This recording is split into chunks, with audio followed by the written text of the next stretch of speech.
안녕하세요. 요즘 새로운 삶을 살고 있는 40대입니다. 그동안 올라오는 사연들을 보면서 공감도 하고 위로도 받았는데요.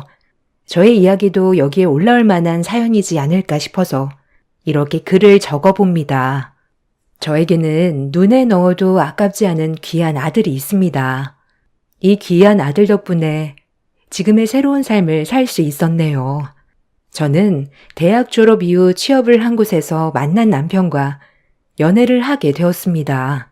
듬직하고 추진력도 강했던 남편은 조용하고 내성적이었던 저와는 다른 성격을 가지고 있어 매력을 느끼게 되었고, 남편 역시 차분하고 조용한 저의 성격을 마음에 들어 했습니다. 그렇게 2년의 연애를 하다가 결혼을 하게 되었습니다. 결혼을 하고 나서도 큰 트러블 없이 신혼을 보냈는데요. 결혼을 할 때도 양가 반대 한 번 없이 식을 올릴 수 있었고, 결혼식 이후에도 양가 트러블은 한 번도 없었습니다. 주변 지인들을 보면 시댁이며 친정이며 트러블이 종종 있어 스트레스를 받곤 했는데, 저는 그런 게 없어서 잘 결혼을 했구나 생각을 했었죠. 그렇게 결혼 4년이 지난 후 임신을 하게 되었습니다. 그동안 기다리던 임신이었기 때문에 남편과 저뿐만 아니라 양가 식구들 모두 행복해 했습니다. 임신을 하고 난 후에도 출산 한 달 전까지 저는 열심히 일을 했어요. 아이가 태어나고 나면 3개월만 육아휴직을 받고 나서 다시 복직을 하려고 했죠. 모든 것이 평탄하게 흘러가는 듯 했습니다. 그렇게 출산을 하게 되었고 너무나 예쁜 아들을 얻게 되었습니다. 양가 모두 첫 손주였기 때문에 많은 사랑을 받았어요. 아이를 위한 지원뿐만 아니라 제가 편히 육아에 집중할 수 있도록 양가에서 모든 지원을 아끼지 않으셨어요. 이때까지만 해도 저는 행복한 엄마라 생각을 했습니다. 육아휴직이 거의 막바지에 다다를 즈음 남편과 시댁에서는 조심스럽게 직장을 그만두는 게 어떻냐고 이야기를 해왔습니다. 저는 그런 생각이 전혀 없었지만 아이가 아직 너무 어리니 적어도 돌이 지날 때까지만 집에서 아이를 보기를 원하셨죠. 저도 무척이나 고민을 많이 했습니다. 출산을 하기 전까지만 하더라도 나는 내일을 놓지 않으리 다짐을 했지만 막상 출산을 하고 보니 육아휴직 3개월은 너무나 짧았습니다. 아이가 아직 기어다니지도 못하는데 어린이집에 보내야 하는 생각을 하니 막막하기도 했어요. 남편과 시댁에서는 계속해서 1년 동안의 육아휴직을 권했고, 저는 많은 고민을 하다가 시댁 식구들이 있는 자리에서 이야기를 꺼냈습니다. 아이가 아직 어리긴 하지만 사실 지금 일을 그만두면 언제 다시 시작할 수 있을지 모르겠어요. 저도 고민이 되긴 하지만 저는 일을 더 하고 싶긴 해요. 남편과 어머님, 아버님이 도와주신다면 충분히 일을 할 수 있을 것 같은데 어떻게 생각하세요? 그래, 지연이 생각은 충분히 이해한다. 지금 그 자리도 열심히 일을 해서 올라간 자리인데 1년 정도 쉬어버리면 어떻게 될지는 모르는 거니까. 나도 손주가 태어나기 전에는 너의 말에 동의를 했는데 막상 아이를 보니 안타까운 마음이 드는구나. 우리가 도와줄 순 있지만 알다시피 우리도 생업이 있다 보니 항상 도와줄 수는 없는 게 현실인 것 같구나. 누군가가 아이를 봐야 한다면 그래도 엄마인 네가 낫지 않겠니? 그래 여보, 1년 정도만 쉬고 다시 취업을 하는 것도 괜찮을 것 같아. 그때 되면 나도 여유로울 것 같고 엄마 아빠도 많이 도와주실 거야. 거기다가 여보는 경력도 있으니까 1년 쉰다고 해서 취업하는데 어렵지는 않을 것 같아. 시댁과 남편뿐만 아니라 친정에서도 아직 어린아이를 두고 일을 시작하는 것은 힘들 것 같다며 말리는 분위기였습니다. 저는 고민을 하다가 1년을 더 쉬기로 하고 결국 다니던 직장을 그만두게 되었어요. 직장에서는 아쉬운 눈치였지만 아이를 위해서는 이게 최선의 선택이라 생각을 했었죠. 그렇게 저는 1년 동안 아이를 돌보며 열심히 살림을 했습니다. 남편은 승진을 하기 위해 낮에는 직장에 다니고 밤에는 스펙을 쌓아야 한다며 가정이 소홀해지기 시작했습니다. 처음에는 그런 남편의 모습이 안쓰럽고 고맙기도 했어요. 자신이 승진을 해야 좀 더 시간적으로도 여유롭고 벌어오는 수입도 다르기 때문에 더 열심히 하는 것이라 매번 이야기를 했기 때문이죠. 남편 없이 돌쟁이 아이를 돌보는 것은 쉽지 않았습니다. 체력적으로도 너무나 힘들었고 말이 통하지 않는 아이와 하루 종일 씨름하는 것은 정신적으로도 힘든 일이었어요. 그렇다고 해서 양가의 도움을 받기에는 어려움이 있었어요. 아이가 어릴 적에는 양가에서 비용적인 지원도 많이 해주었지만 아이가 돌이 가까워지고 나서는 그런 지원들도 줄어들었습니다. 그러다 보니 쓰고 있는 생활비가 모자르다 느껴지게 되었어요. 생각해보면 출산 이후 생활비에 대해서 남편과 자세히 이야기를 하지 않았던 것을 알게 되었습니다. 남편이 바쁘긴 했지만 생활비가 모자르기 때문에 이야기는 해야 할 듯 싶어 늦은 밤 남편을 기다리다 이야기를 꺼내게 되었습니다. 여보, 이제 내가 일을 하지 않으니 생활비를 조금 줬으면 좋겠어. 전에는 내 월급으로 생활비를 했지만 이제는 내가 수입이 없으니까 여보가 좋아야 할 것 같아. 얼마가 적당할 것 같아? 나는 그래도 150 정도는 받았으면 좋겠어. 이것저것 생각을 해보면 그 정도가 적당한 것 같은데 여보는 어떻게 생각해? 뭐? 150? 아니, 당신은 150이 그렇게 쉽게 버는 돈이라고 생각해? 아직 아이가 학교에 다니는 것도 아니고 집에만 있는데 무슨 돈이 들어갈 일이 있어. 그냥 카드로 쓰고 내가 결제를 해줄 테니까 앞으로 내 카드를 써. 생활비는 조금 더 생각해보자. 그렇지만 내가 다른 곳에 쓰겠다는 것도 아니고 살림하면서 쓰겠다는 건데. 나 지금 승진 준비하느라 정신이 없어. 제발 나중에 여유 있을 때 이야기하자. 나 먼저 잔다. 잠을 참고서 기다린 남편이었지만 막상 이야기를 꺼내니 짜증과 화만 내기 시작했어요. 처음에는 서운했지만 생각해보면 지금 당장 생활비로 크게 나가는 돈은 없었기 때문에 남편 카드로 사용하는 게 낫겠다 생각이 들었죠. 나중에 승진 시험이 끝나고 남편과 이야기를 다시 해보자 생각을 했습니다. 그렇게 저는 아이가 돌이 지나고 나서 취업 준비와 함께 알뜰살뜰 살림을 꾸려나가기 시작했어요. 장을 볼 때도 여러 곳을 비교해보고 저렴한 곳에서 장을 봤고 남기는 음식 없이 깔끔하게 먹기 위해 노력했습니다. 아이를 위해 물품들도 주변 지인들에게 물려받기도 하면서 되도록 지출하지 않도록 노력을 했죠. 그렇지만 남편의 눈에는 제가 낭비를 하는 것처럼 보였던 것 같네요. 당신 도대체 요즘 어디서 돈을 쓰는 거야? 생각은 하고 쓰고 있는 건 맞지? 아니, 아이 데리고 카페를 갈 일이 있나? 아이가 뭘 먹을 수 있는 것도 아닌데. 집에도 커피 많잖아. 왜 쓸데없이 커피를 밖에서 마시는 거야? 거기다가 아이 옷은 왜 달마다 사는 거야? 애 옷장 터지도록 옷이 가득하잖아. 여보, 아이 옷은 계절이 바뀌어서 살 수밖에 없었어. 이것도 50% 세일하는 2월 상품으로 산 거라고. 거기다가 나는 밖에 나가서 커피 한 잔도 못 마셔? 집에만 있으니까 너무 답답해서 간 거야.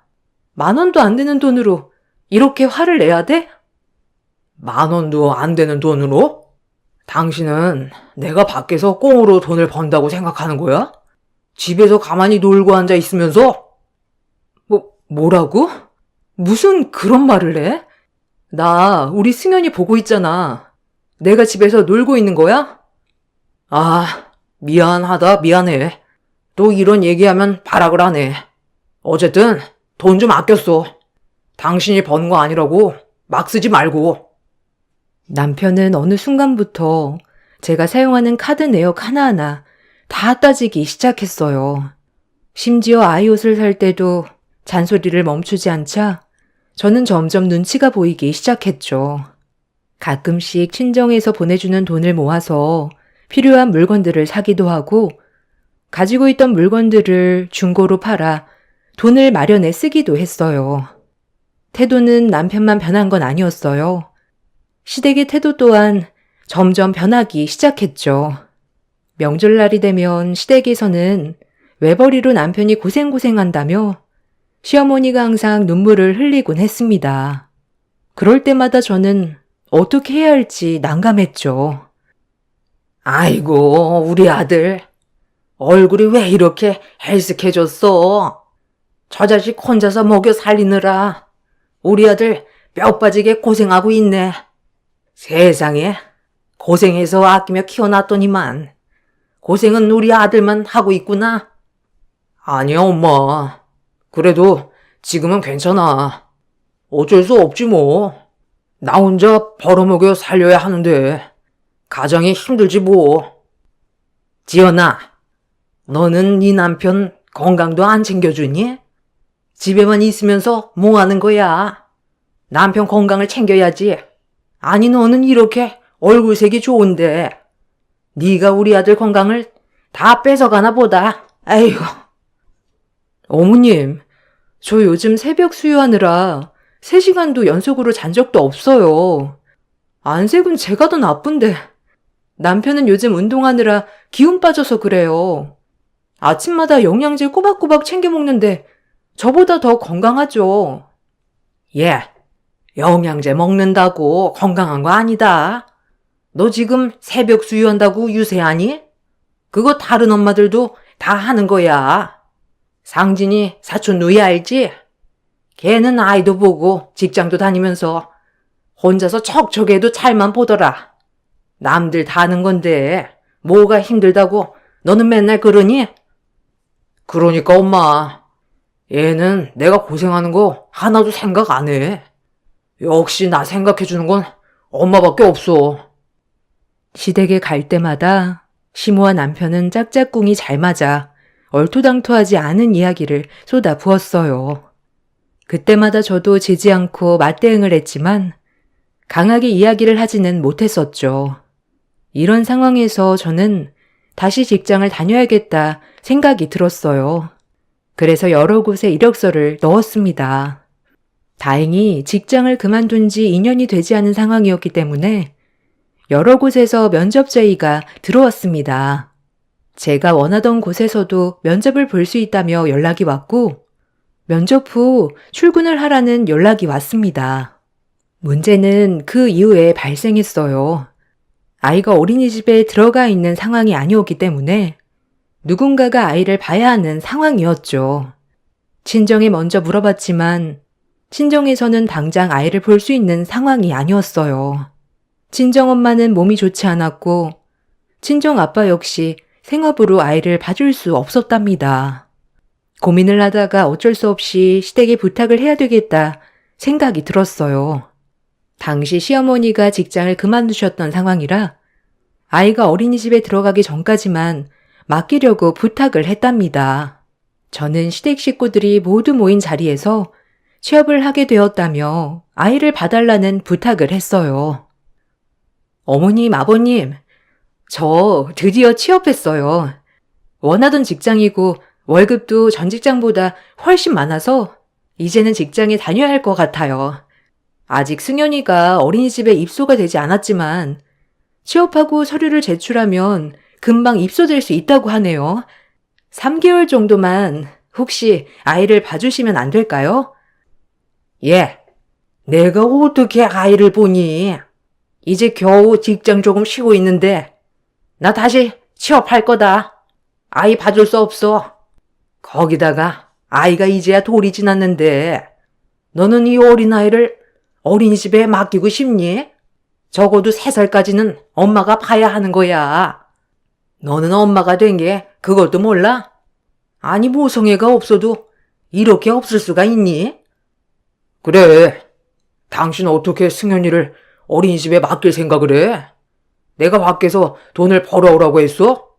아무런 상의도 하지 않고 취업을 했다고 통보를 하다니. 당신은 엄마 맞아? 아직 말도 제대로 하지 못하는 아이를 두고 일을 하겠다는 생각을 어떻게 하냐? 정말 어처구니가 없다. 아무리 돈에 미쳐도 어린애 두고 돈 벌겠단 말이 나오냐? 돈에 미쳤다고? 지금 나한테 하는 소리야? 아니, 그러면 생활비를 줘. 생활비도 안 주고 카드 쓰라고 하면서 조금만 써도 닥달하는데 내가 숨이 막혀서 살 수가 있겠어? 당신 승진도 했고 전보다 월급도 많아졌는데 집에 가지고 오는 건 하나도 없고 그 돈은 뭐 하면서 쓰니? 어머님, 승현 아빠 생활비 한 번 줘본 적도 없어요. 그런데 제가 어떻게 앞으로 살림을 하겠어요? 저 그냥 취업할게요. 제발 어머님, 3개월만, 아니, 한 달만 승현이 봐주세요. 난 못 봐준다. 자식은 엄마가 봐야지. 지금 뭐 하자는 건지 모르겠네. 난 할 말 다 했고 그만 이야기해라. 시어머니는 단호하셨고 아이를 절대로 봐주실 수 없다고 이야기를 하셨어요. 친정에서도 도움을 주고 싶어 했지만 상황이 좋지 않았기 때문에 어쩔 수 없는 상황이었죠. 그렇다고 취업을 포기하고 싶지 않아 남편에게 한 달만 당신 돈으로 시터를 구해달라고 이야기를 했어요. 역시나 남편의 반응은 황당했습니다. 내 돈으로 시터를 구해달라니. 그게 뭔 말이야? 절대 그럴 수 없고 구하려면 네 돈으로 구해. 아니 잘 지내다가 왜 너는 트러블 만들지 못해 난리야? 아휴, 진짜 내가 생활비 줄 테니까 생활비랑 카드 쓰면서 당분간 그냥 지내. 취업 생각하지 말고. 이번이 정말 좋은 기회란 말이야. 지금 지나면 나 다시 취업하기 어려울지도 몰라. 승현이는 퇴근 후에 잘 볼게. 그러니 이번만 한 번만 도와줘.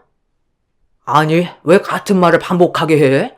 절대 안 되고 정 취업하겠으면 당신이 알아서 시터를 구하던 친정의 승연이 맡기던 알아서 해결하고 취업해.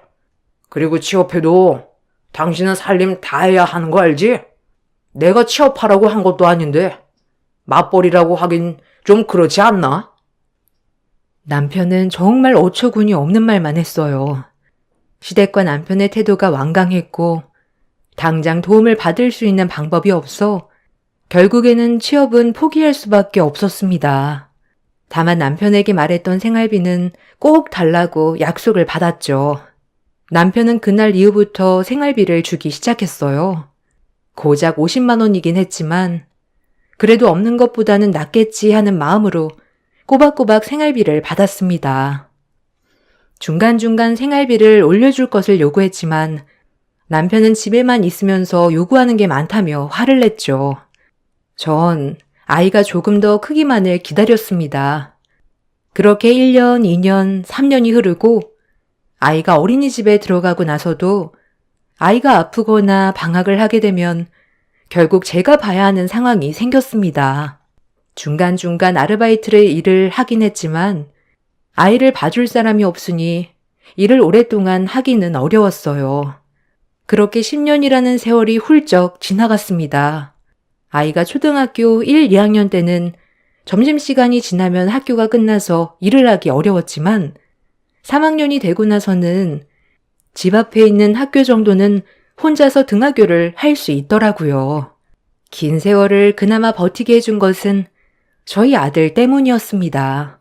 답답한 집에서 숨통을 트여준 것도 저희 아들 승현이었어요.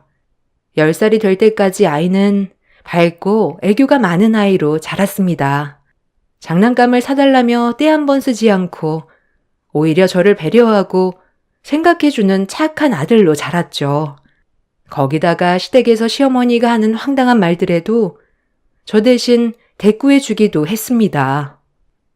예, 너는 집에 있는 게 참 편한가 보다. 우리 아들은 하루가 멀다 하고 말라가는데 너는 어째 살이 점점 더 찌니? 할머니, 엄마가 어디 살이 쪘다고 그래? 할머니가 더 살쪘어. 할머니도 마음이 편한가 봐. 할아버지는 살이 빠졌는데. 에이, 승현아. 할머니가 어디가 살쪘어? 니네 엄마가 요즘 마음이 편하다고 이야기하는 거야. 할머니, 그렇게 말하면 기분이 나쁘니까 그럼 말하면 안 돼. 할머니는 어른이면서 그런 것도 몰라? 아니, 그게 아니고, 할머니, 그런 말 하면 친구들이 싫어해. 그런 말 이제 하지 마. 아들 승현이는 저를 대신해 막말하는 할머니에게도 대꾸를 해주며 저를 보호해 주었습니다.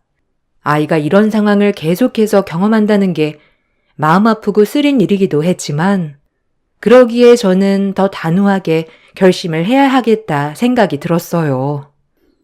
아이가 10살이 되고 나서는 학원비며 이런저런 비용들이 많이 들어가기 시작했어요. 결국 생활비 50만 원으로는 부족하게 느껴져 남편에게 생활비를 더 달라고 이야기를 했습니다. 그렇지만 남편은 아무런 대꾸 없이 출근을 해 버리고 말았어요. 전화도 해도 문자를 남겨도 대답도 하지 않은 채 집도 들어오지 않았습니다.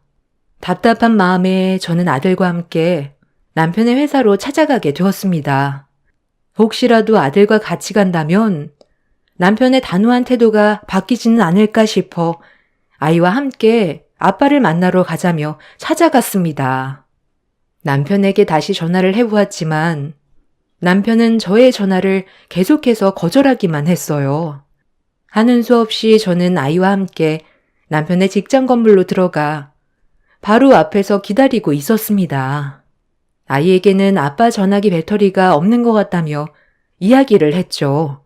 그렇게 문 앞에서 기다리니 화장실을 가려고 했는지 남편이 밖으로 나오는 것을 보게 되었어요. 저는 남편의 팔을 바로 붙잡고 이야기를 했습니다. 여보, 왜 전화 연결이 안 돼? 내일 급하게 이체해야 하는 돈이 있는데 이것 좀 해결해줘. 집에도 안 오고 그래서 아이 얼굴도 보여줄 겸 같이 왔어. 승현이랑 저녁이라도 같이 먹자.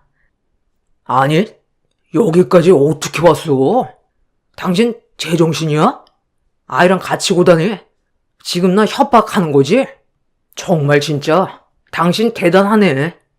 아무리 돈에 미쳐도 직장까지 찾아오다니. 내가 어련히 알아서 주겠어? 집으로 돌아가. 여보, 지금 며칠 동안 당신한테 생활비 좀 더 달라고 이야기했잖아. 근데 당신은 내 말 들어주지도 않고 무시만 하는데 어떻게 가만히 있을 수 있겠어. 다른 것도 아니고 승현이 학교에 내는 돈이니까 지금 바로 입금해줘. 아니, 내가 달라고 하면 무조건 줄 수 있는 것도 아니고 무슨 당신 돈처럼 이렇게 당당하게 요구를 해? 카드 있잖아. 카드로 쓰고 없으면 당신이 알아서 해결해야지. 벌써 준 생활비 다 쓴 거야? 제발 좀 아껴 쓰라니까. 그 돈을 벌써 다 쓰다니. 대단하다 정말. 여보, 50만 원으로 어떻게 우리 생활비를 다 충당해. 당신 매달 나오는 카드값 반의 반도 안 되는 돈이야. 당신은 혼자서 우리 생활비에 몇 배는 쓰면서 어떻게 자식 먹고 자는 생활비에 이렇게 인색해? 다시 이야기 안 할 테니까 이번에는 꼭 내야 하니 바로 해결 좀 해줘. 아니, 못 준다니까. 돈 없으니까 꺼져. 남편은 화를 내면서 저에게 발길질을 하기 시작했어요.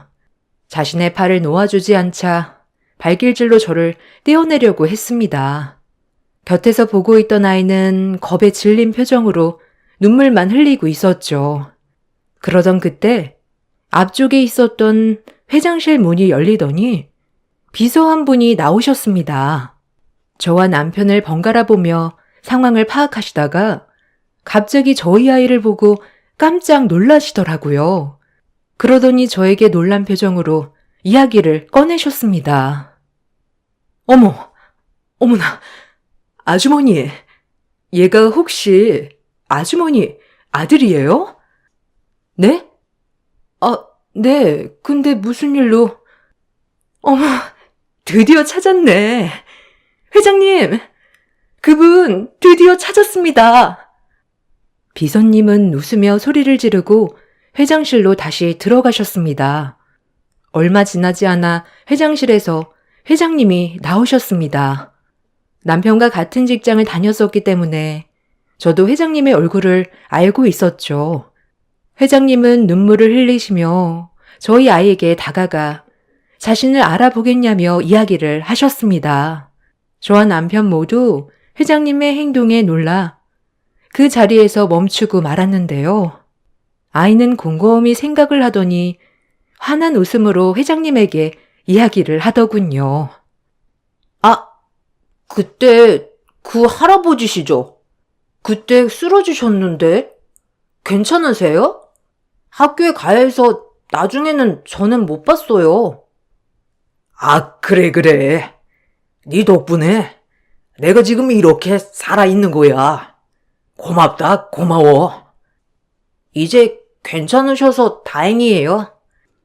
그때 네가 아니었으면 나는 여기 있을 수 있는 사람이 아니다. 정말 고마워. 아직 해야 할 일들이 많았는데 그 일들을 너의 도움 덕분에 할 수 있을 것 같구나. 아니에요. 전 119에 신고만 했을 뿐이에요. 그때 바로 신고하지 않았다면 나는 위험한 상황이었어. 거기다가 네가 어른들을 불러준 덕분에 더 빨리 병원에 갈 수 있었단다. 어머님, 정말 많이 찾아 헤맸는데 이렇게 만나게 되었네요. 아드님께 저는 큰 빚을 졌습니다. 어머, 회장님, 이게 어떻게 된 일이죠? 회장님은 아들을 데리고 회장실로 향하셨고, 저와 남편 역시 아들과 함께 회장실로 들어가 자세한 이야기를 듣게 되었습니다. 알고 보니 아이가 얼마 전 학원이 끝나고 길을 가다가 길가에서 쓰러지기 직전이었던 회장님을 보고 119에 신고를 했던 겁니다. 회장님은 평소 지병을 앓고 계셨는데 급성 심근경색으로 갑자기 가슴 통증을 느끼게 된 것이었죠. 주변에 아무도 없어 그대로 쓰러지셨다면 뒤늦게 발견되어 위험한 상황이었을 수 있었지만 아이가 심장을 잡고 있는 회장님을 보고선 바로 119에 신고를 하고 가게 안으로 들어가 도움을 요청했다고 해요. 다행히 골든타임이 지나기 전에 빠르게 대처를 할 수 있었고 회장님은 그 이후에 바로 치료를 받을 수 있었다고 합니다. 뒤늦게 신고를 한 저희 아이를 찾았지만 찾을 수가 없었다고 하셨어요. 그나마 CCTV를 통해서 아이의 얼굴만을 확인하게 되었고 주변 학교에 문의를 해보았지만 아이가 다니는 학원은 아이 학교와 먼 곳이었기 때문에 아이를 찾을 수 없었던 것이었죠. 그렇게 회장님은 계속해서 저희 아들을 찾고 계셨는데 딱 이날 마주치게 되었습니다. 승연이라고 했지? 너는 나의 생명의 은인이다. 주변에 아무도 없었는데 네가 잘 대처를 해준 덕분에 살 수 있었어. 어디 원하는 게 있으면 어떤 것이든 말해주렴. 내가 이 회사를 달라는 거 말고는 모든 걸 다 들어줄 수 있단다. 할아버지, 그러면 우리 엄마 행복하게 해주실 수 있어요? 어? 엄마를 행복하게? 아니, 어떻게 하면 엄마가 행복하실 것 같니? 엄마랑 저랑 같이 살 집이 있으면 좋을 것 같아요. 집이라고? 아, 그건 문제 없다. 이비서, 지금 당장 입주할 수 있는 곳부터 알아봐요. 아, 아니다. 사택 비어있는 곳 있지 않나? 네, 회장님. 바로 알아보겠습니다. 아닙니다. 회장님, 그건 너무 가분하신 것 같아요. 승현아, 그건 너무 과도한 것 같아. 엄마, 이제 우리 둘이서만 살면 안 돼? 난 아빠랑 같이 안 살아도 좋아. 엄마가 행복했으면 좋겠어. 승현이 너 무슨 말이야? 아빠랑 안 살겠다니? 아빠는 엄마랑 나를 버렸잖아. 그런 아빠는 필요 없어. 아빠는 그런 거 아니야, 승현아. 할아버지, 엄마는 아빠랑 있으면 아파요. 제발 우리 엄마 행복하게 해주세요. 승현이는 울면서 회장님에게 저와 살 수 있는 집을 원한다며 이야기를 했어요. 아들이 얼마나 마음속으로 괴로웠을까 생각하니 마음이 찢어지는 듯 했습니다. 회장님은 이후에 저를 따로 부르시고 보답을 하고 싶으시다며 이야기를 하셨습니다. 정말 집도 주실 생각이셨지만 너무나 가분한 일이라 생각이 들어 계속해서 거절을 했습니다. 만곡히 거절을 하니 회장님께서는 한 가지 제안을 해 주셨습니다. 바로 지방에 있는 지정관리자로 취업을 하면서 그 지역 내 사택에 거주할 수 있도록 해주겠다는 제안이었습니다. 이번에 만나면서 저에 대해서도 알아보셨다고 이야기를 하셨어요. 10년이 지나기는 했지만 회사에 다닐 당시에는 여러 가지 프로젝트를 성공적으로 이끌었기 때문에 아쉬운 인재라 생각하셨다며 저에게 취업 제안을 해 오셨습니다. 저는 아들과의 대화를 끝으로 남편과의 관계를 마무리하기로 결심했어요. 더 이상 남편과 지내는 것은 저뿐만 아니라 아들에게도 못할 짓이라는 걸 알게 되었습니다. 아들, 엄마는 승현이가 행복해야 엄마도 행복해. 알지? 엄마가 아빠 때문에 힘든 거 다 알고 있어. 나는 괜찮아. 아빠가 없어도 엄마만 있어도 괜찮아. 엄마, 우리 다른 곳에 가서 둘이서 살자. 그래도 나는 괜찮을 것 같아. 고민을 하던 저는 회장님의 제안을 받아들였고 지방지정관리자로 취업을 하게 되었습니다. 10년 만에 새롭게 일을 하는 것이었지만 내일이 생겼다는 것이 마냥 기뻤습니다. 하루 종일 일을 해도 지친 줄 모르고 집중을 하게 되었죠. 아들 승현이도 바쁜 엄마를 항상 응원해 주었습니다. 남편과는 별거를 시작으로 이혼을 준비하게 되었어요. 시댁에서는 계속해서 연락이 왔습니다. 자신의 핏줄을 제가 데리고 간다며 매일같이 폭언을 퍼부으셨습니다. 그간 아무리 부탁을 해도 아이가 10살이 될 때까지 한 번을 봐주지 않으셨지만 그건 하나도 생각이 나지 않으시는지 자신들의 핏줄이란 말을 아무렇지 않게 하셨네요. 저는 당당히 남편 핏줄이 아닌 제 핏줄이라 이야기를 하고 차단을 했습니다. 그동안의 남편의 행동을 봤을 때 문제없이 수월하게 이혼을 받아들일 거라고 생각을 했는데 역시나 남편은 끝까지 찌질했습니다. 당신 이럴 거 알고 회사로 찾아온 거지? 지금 내가 얼마나 난처한지 알기나 해? 이거 다 당신 탓이야. 어떻게 할 거야? 내 탓이라니. 이건 모두 당신이 저지른 일이야. 그러길래 평소에 잘했어야지. 오죽하면 하나밖에 없는 아들이 아빠가 필요 없다는 이야기까지 하겠어. 내 탓이라고? 그래, 당신은 항상 내 탓만 해왔었잖아. 죽을 때까지 내 탓하면서 살아. 난 눈 하나 깜짝 안 하고 살 테니까. 당신 이렇게 독한 사람이었어? 내가 생활비 더 줄게. 더 줄 테니까 이러지 말자. 생활비? 고작 몇 푼 더 주고 살자고? 나 더 이상은 못해. 우리 승현이 때문에 참아왔지만 승현이가 못 참겠다는데 나도 더 이상 참을 필요는 없을 것 같네. 끝내자, 제발. 끝내? 뭘 끝내? 나는 생활비 달라는 거 줬고 열심히 일한 죄밖에 없어. 외벌이로 나 혼자 뼈 빠지게 돈 벌었는데 왜 당신만 억울한 척해? 이 가정은 나 때문에 유지된 거지. 당신이 한 게 뭐가 있어? 그래, 역시 당신은 끝까지 이기적이네. 어디 한번 끝까지 버텨봐. 이혼을 결사반대하는 남편 때문에 저는 더 철저하게 자료를 준비했습니다. 이혼을 생각하고 있다는 소식이 비서실장님을 통해서 회장님 귀에 들어가게 되었고 회장님은 제가 필요한 법적인 도움을 주시기도 했습니다.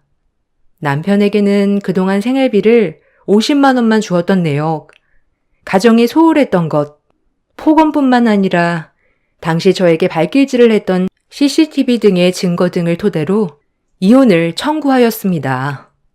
철저하게 준비를 하여 소송을 진행한 끝에 남편으로부터 위자료를 받고 이혼을 하게 되었어요. 여기에 그동안의 기여도가 인정되면서 남편이 몰래 쌓고 있었던 재산에 대해서도 절반의 분할을 받을 수 있게 되었습니다. 여기에 이혼하면 절대로 줄 수 없다던 아이 양육비는 회장님 지시하에 월급에서 바로 지급이 되는 것으로 처리가 되었네요. 지금은 아이도 학교에 잘 적응하고 다니고 있습니다. 50만 원 생활비를 받고 살았던 그때와 비교를 해보면 지금은 몸도 마음도 편안하게 저도 잘 지내고 있네요. 살면서 인과응보는 없는 일이구나 생각을 했었답니다. 아무리 노력해도 그걸 알아주는 사람은 없을 거라 생각을 했었죠. 그렇지만 제 노력을 알고 있는 사람이 있었네요. 바로 저희 아들이요. 저희 모자는 꿋꿋하게 잘 지내고 있답니다. 앞으로는 더 좋은 일들만 가득할 거라 생각이 드네요. 긴 이야기 들어주셔서 감사합니다. 안녕하세요. 저는 내 생명보다 더욱 소중한 30대 딸이 있는 50대 중반입니다. 결혼을 하고 나서 가장 잘한 일이라면 바로 사랑스러운 우리 딸을 낳은 것입니다. 딸은 열심히 대학 생활을 하고 있는데요. 얼마 전까지만 하더라도 중환자실에 있을 정도로 힘든 시기가 있었습니다. 그렇지만 지금은 누구보다 건강하게 잘 지내고 있어요. 항상 여기 사연을 듣고 있었는데 저도 기가 막힌 사연이라면 빠지지 않아 이렇게 글을 적어 보았습니다. 저는 가난한 집안의 외동딸로 태어났습니다. 성인이 되자마자 부모님이 사고로 돌아가시게 되었고 저를 불쌍하게 여기셨던 지인분께서 중매혼을 해 주셨어요. 그렇게 중매혼으로 만나게 된 것이 딸의 아빠, 남편입니다. 남편 역시 넉넉하지 않은 집안의 장남이었고 결혼을 할 여자가 없어 고민이었던 상황이었습니다. 저기 순애 씨, 저희 집은 넉넉한 편이 아닙니다.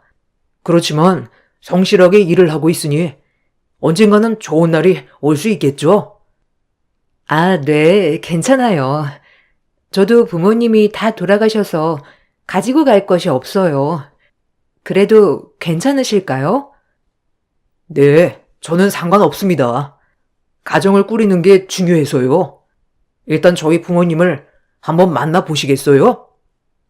저와 중매를 통해서 만나게 된 후에 저희는 6개월 만에 결혼을 하였습니다.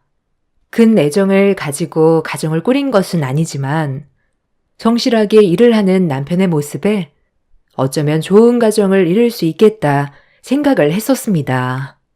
그렇지만 넉넉하지 않은 형편에 저희는 따로 집을 구하지 못하였고 결혼과 동시에 시집살이를 시작하게 되었어요. 시집살이는 상상했던 것보다 더욱 녹록지 못했습니다. 시아버지가 계셨을 때에는 시어머니의 시집살이가 그다지 힘들지는 않았지만 결혼 2년 만에 시아버지가 돌아가시게 되면서 시어머니의 시집살이는 더욱 심해졌습니다. 야, 너 밥 아직도 안 했어? 아니 도대체 정신을 어디다 팔고 다니는 거니? 아주 그냥 불쌍한 애 받아줬더니만 할 줄 아는 게 아무것도 없네 진짜. 너 지금 결혼한 지 3년이나 되었는데 아직도 따박따박 밥도 못하고 뭐 하는 거야? 아, 그게 요즘 통 몸이 좋지 않아서 자꾸만 잠도 쏟아지고 무겁기도 해서요. 지금 바로 밥 차릴게요. 아휴, 그러게. 밥을 작작 먹어야 살도 안 찌고 몸이 가볍지. 그렇게 삼시세끼 꼬박꼬박 먹으면 몸이 무거우니까 잠만 오지 않겠어? 정말 내가 식충이를 내 자식 짝으로 엮었다니. 내 손을 잘라야지 아주 그냥. 시모는 항상 저에게 막말을 내뱉었어요. 그때 당시에는 그것이 당연한 줄로만 알고 살았습니다. 남편 역시 시어머니의 이런 행패에 아무런 행동도 하지 않았고 오히려 제가 불편해하는 것을 더 불편해 했었어요. 저는 그 집에서 외로운 이방인이었습니다. 그러다 저는 임신을 하게 되었어요. 제가 임신을 하자 시모의 태도는 약간 달라지기 시작했습니다. 시몬은 혹시라도 제가 장남의 대를 이을 장손을 임신한 것이 아닐까 하는 기대를 했던 것 같아요. 그래. 요즘 뭐 먹고 싶은 건 있냐? 아니요.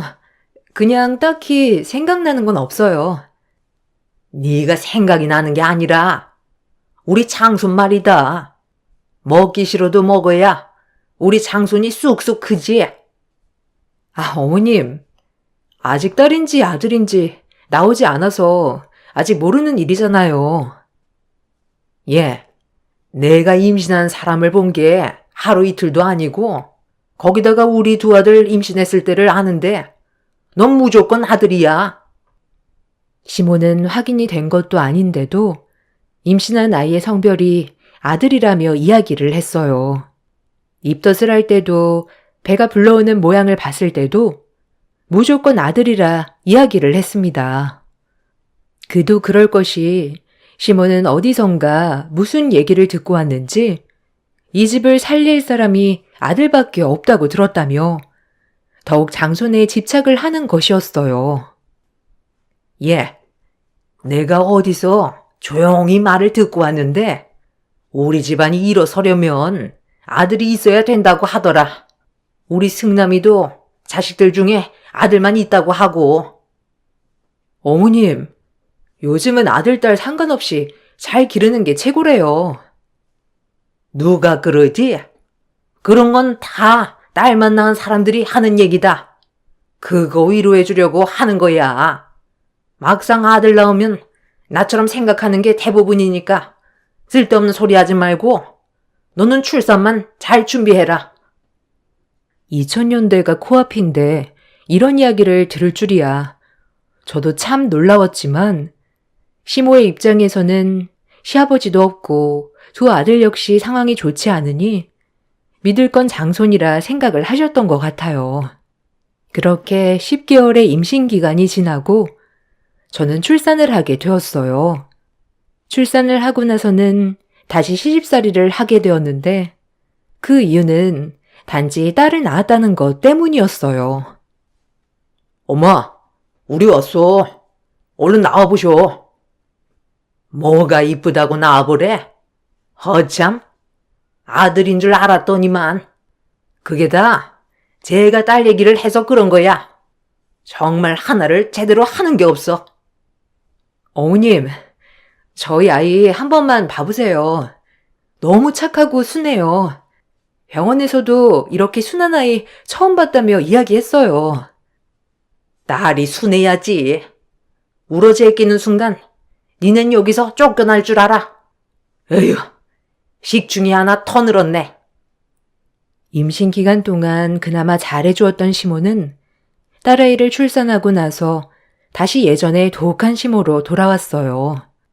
산후조리를 해야 하는 기간에도 시모는 제가 누워있기만 하면 그 꼴을 보지 못했고 저는 결국 제대로 된 산후조리도 하지 못한 채 집안일을 해야만 했습니다. 시모의 모진 시집살이에도 불구하고 참아야 했던 이유는 다시 돌아갈 친정이 없었을 뿐만 아니라 아직 어린 딸아이가 있었기 때문이었어요. 그 덕분에 저는 몸 상태가 나빠지게 되었고 아무리 시도를 해도 임신이 되지 않았어요. 임신을 해도 계속해서 유산이 되기 시작했습니다. 남편은 그런 상황에서 저에게 더 멀어지기만 했어요. 그러던 중 차남이었던 시동생이 결혼을 하게 되었습니다. 이번에 승진이 결혼하는 색시 봤니? 너랑은 다르게 거기는 집안도 좋고 애가 싹싹하니 몸도 건강하더라. 네, 저도 봤어요, 어머님. 너 혹시나 네가 형님이라고 형님 대우 받을 생각일랑 하진 말아라. 알지? 너는 딸만 낳고 몇 년 동안 임신도 못했는데 어떻게 맏며느리라고 할 수나 있겠니? 에휴, 내가 그때 너를 받아주지 않았어야 하는 건데. 어머님, 그만 좀 하세요. 그러는 어머니 본인은 여자 아니에요? 요즘 시대에 누가 무식하게 아들, 딸 차별해요. 이제 지연이도 다 알아들어요. 한 번만 더 차별하면 지연이 데리고 나갈 테니 그런 줄 아세요. 알아들으라고 하는 말이야. 쓸데없이 딸이나 낳아가지고. 예, 아들을 낳았으면 얼마나 좋니? 애비도 방황하지 않고 우리 집안도 살렸을 거 아니야. 시모는 동선의 집안이 마음에 들었고 고아였던 저와는 다르게 행복한 가정에서 자랐다며 만족해했어요. 거기다가 시집을 오면서 따로 집도 구하고 왔다며 능력 없어 자신과 같이 살고 있는 것과는 다르다며 행복해 하셨습니다. 그렇게 동서가 결혼을 하고 나서 동서는 바로 임신을 하게 되었어요. 동서가 임신을 했을 때에는 아이의 성별을 예상할 수 있었는데 아들이었던 것입니다. 어머나, 우리 둘째가 아들을 임신했구나. 아유, 장하다 장해. 역시 우리 복덩이가 이번에 들어왔던 거야. 아이고, 장해라. 몸은 힘들지 않고? 아유, 어머님. 다 어머님 기도 덕분이죠. 몸은 힘들지 않은데 아이가 이것저것 먹고 싶은 게 많은가 봐요. 아이고, 우리 귀한 장순이 배가 고프다고? 아유, 그러면 안 되지, 안 돼. 예, 너는 가서 고기도 굽고 전도 좀 해봐라. 아, 하는 김에 둘째 좋아하는 잡채도 좀 하고. 네? 지금요? 아니, 지금 재료도 없고 그냥 있는 걸로 먹게요. 아니, 지금 장순이 배가 고프다는데 재료가 없으면 당장 달려가서 사와야지. 아, 뭐하고 있는 거야? 어머님, 괜찮아요. 그냥 집에 가서 먹으면 돼요. 아니다, 아니다. 금방 밥 차려줄 테니까 먹고 좀 쉬고 있어. 집에 가면 또 밥 해야지 힘들잖니? 여기서 먹고, 아니다. 앞으로는 우리 집에 와서 밥 먹고 가거라. 시모는 장손을 임신했다는 말만 듣고서는 아직 태어나지 않은 아이에 대한 애정을 보이셨어요. 동서는 어머님의 사랑을 받으며 매일매일 집으로 와 밥을 먹기 시작했고, 동서가 힘들어 집에 오지 못하겠다고 하는 날에는 저에게 바리바리 음식을 싸들고 가 동서네로 가져다 달라고 호통했죠. 짜증나고 힘들기도 했지만 혹시라도 내가 잘못하게 되면 딸 지연이에게 못되게 굴까 싶어 외출하는 김에 들렸어요. 음식을 싸고 가 동선의 집으로 간 날에는 동선은 제 속을 뒤집어 놓았습니다. 어머, 형님. 어머, 이 많은 걸 형님 혼자 하신 거예요? 어머, 대단하시네요. 그나저나 우리 어머님 장손이 태어나면 땅이며 예금이며 다 물려준다고 벌써부터 준비하시더라고요. 아, 그래? 몰랐네. 형님은 뭐 받으신 거 없으세요? 아니, 어머님은 민망하게 저한테만 그러시더라고요. 형님도 지금이라도 늦지 않았으니 힘 좀 써보세요. 저흰 이제 장손만 잘 키워도 될 것 같아요. 어머님이 땅도 주신다지 돈도 주신다지 걱정될 게 없네요. 동서가 출산을 하고 난 후에는 더욱 심한 차별이 시작되었어요. 점점 시간이 지날수록 딸아이와 조카의 차별은 더더욱 심해졌습니다. 동서는 아들 손주를 낳았다는 이유만으로도 시댁에서 사랑을 받았어요. 특히나 손주가 학교에 진학을 할 때가 되어서부터는 차별이 더욱 눈에 보이기 시작했어요. 아이고, 우리 장손. 우리 장손 이번에 초등학교 입학하지? 장손 학용품 사야 되니까 여기 용돈이니 잘 써라. 어머, 어머님, 100만 원이나 넣으셨어요? 아니 뭘 이렇게 많이 넣으셨어요. 형준아, 할머니께 고맙습니다 해야지. 할머니, 고마워. 근데 할머니, 나 장난감도 사주면 안 돼? 이번에 꼭 사고 싶은 거 있단 말이야. 엄마랑 아빠는 안 된대. 아니, 우리 장손이 갖고 싶다는데 왜 그걸 안 사줘? 할미가 사줄 테니까 걱정하지 마. 시모는 없는 살림 속에서도 시조카가 가지고 싶다는 건 다 사주고 용돈도 많이 챙겨주기 시작하셨어요. 저희 딸아이도 그 자리에 있었지만 눈길조차 주지 않았습니다. 딸아이가 간혹 우리 부부가 일을 하는 사이 필요한 학용품이 있어 잠시 돈을 빌려달라고 했을 때에도 한 푼도 줄 수 없다며 욕을 하기도 했습니다. 이런 시모의 태도에 저는 너무나 화가 났어요. 저에게도 모자라 딸아이에게까지 차별을 하니 분노가 치솟았습니다. 여보, 어머님, 좀 너무하신 거 아니야? 아니, 우리 지연이도 중학교 입학하는데 돈 10,000원은커녕 챙겨주지도 않으시고 형준이한테는 100만 원이나 주셨어. 당신은 이거 좀 부당하다고 생각 안 해? 당신 지금 돈 안 줬다고 이러는 거야? 아니, 엄마한테 돈이 어디 있어. 거기다가 형준이는 장손이니까 더 챙겨준 거고. 우리 형편 뻔히 알면서 엄마가 돈 안 줬다고 이렇게 얘기해? 아니, 돈이 문제가 아니고 항상 그러잖아.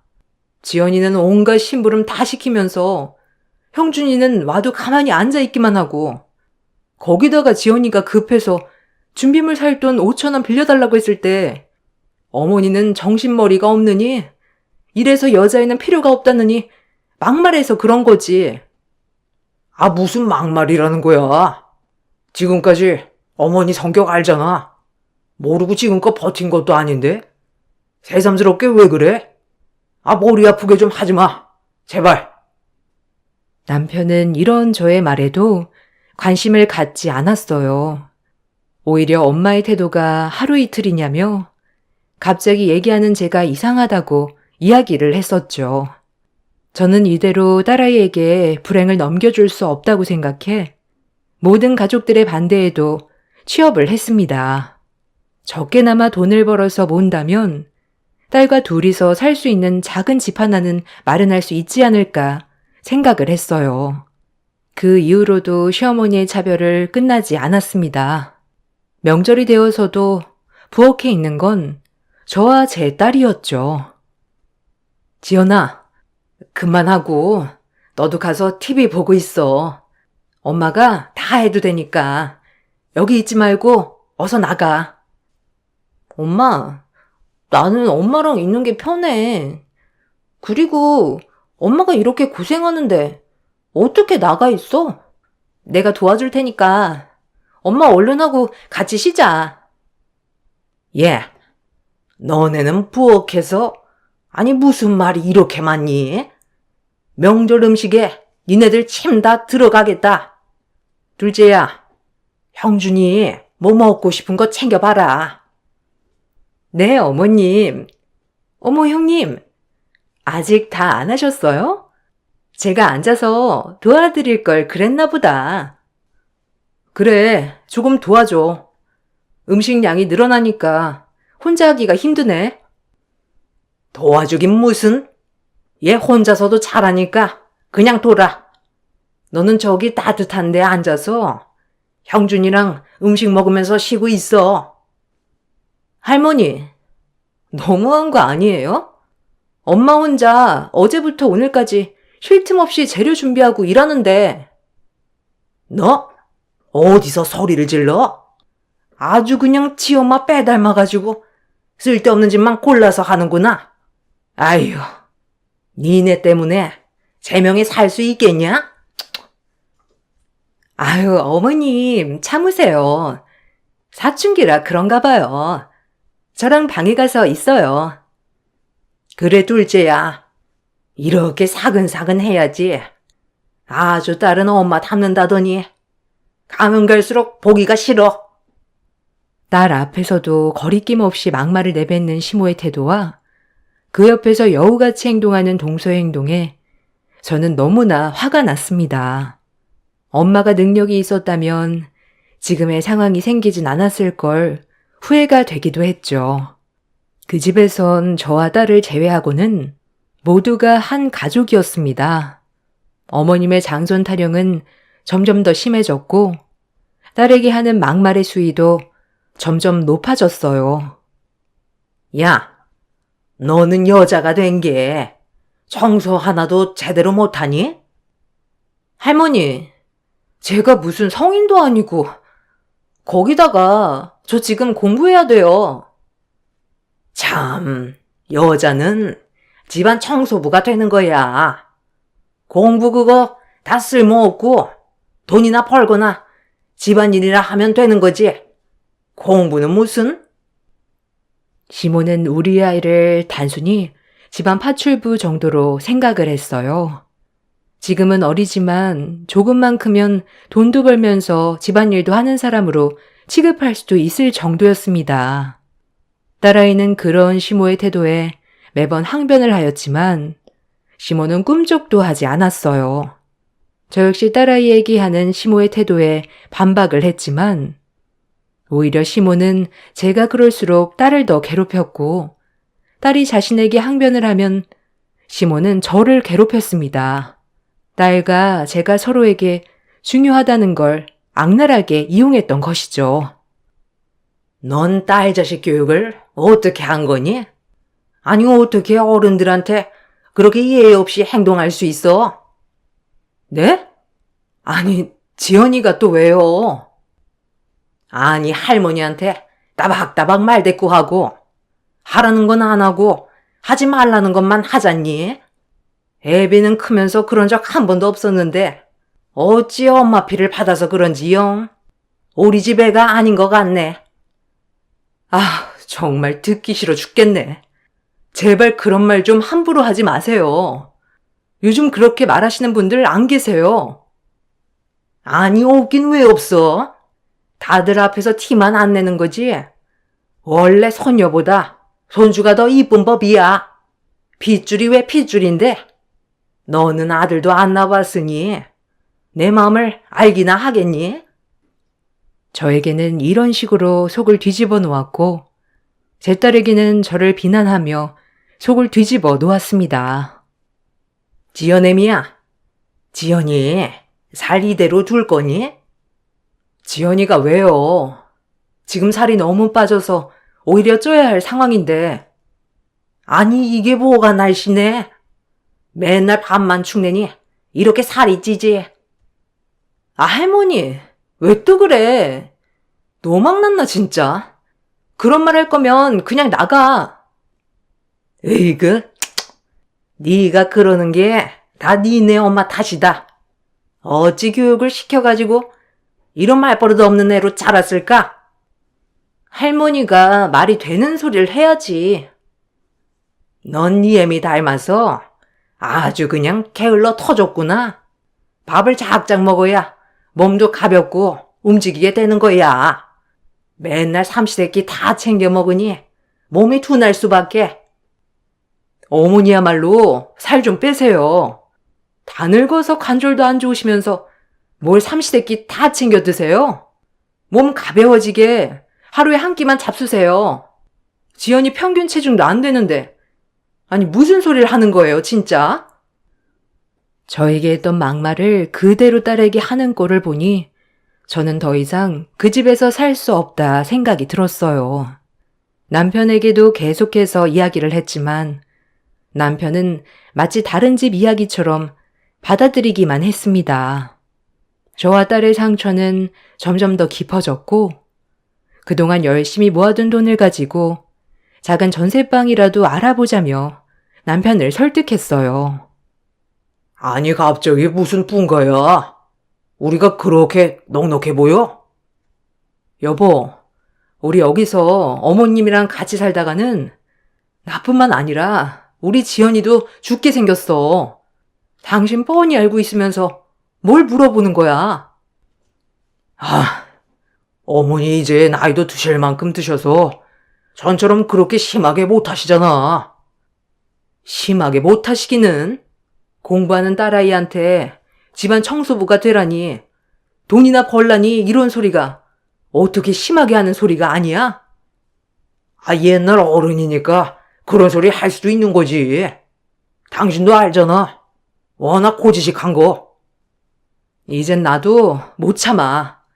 당신이 안 나가겠다고 하면 나는 지연이만 데리고 나갈 테니까 그렇게 알아. 저는 열심히 모아둔 돈을 가지고 작은 전세방을 얻어서 그 집을 나오게 되었습니다. 갑자기 집을 나간 저를 두고 시댁 식구들은 온갖 욕을 해왔지만 감옥에서 나온 것 같이 오히려 해방감이 들어 아주 살 것만 같았죠. 남편은 저희가 집을 나오자마자 저희를 따라 나왔습니다. 그 이후 잠시 동안 평화가 이어지는 듯 했었죠. 시간이 흘러 딸아이가 고등학교 졸업을 앞두고 친구들과 여행을 떠나게 되었는데 그곳에서 사고가 발생했어요. 사고로 인해 딸은 심한 외상을 입어 수술을 받아야 했고 중환자실에 들어가게 되었습니다. 이 소식을 듣고 시댁 식구들도 오랜만에 모이게 되었어요. 아니, 중환자실에 들어갔다고? 아니, 그래. 그럼 상태가 어떻다는 거니? 아직은 정확하진 않지만 오늘이 고비라고 해요. 오늘 깨어나야 그나마 나아진다고 하는데. 아니, 그래서 사고는 어떻게 해서 났다고? 중앙선 침범으로 딸애가 탄 차를 가해자가 쳤던 모양이에요. 아휴, 그렇구나.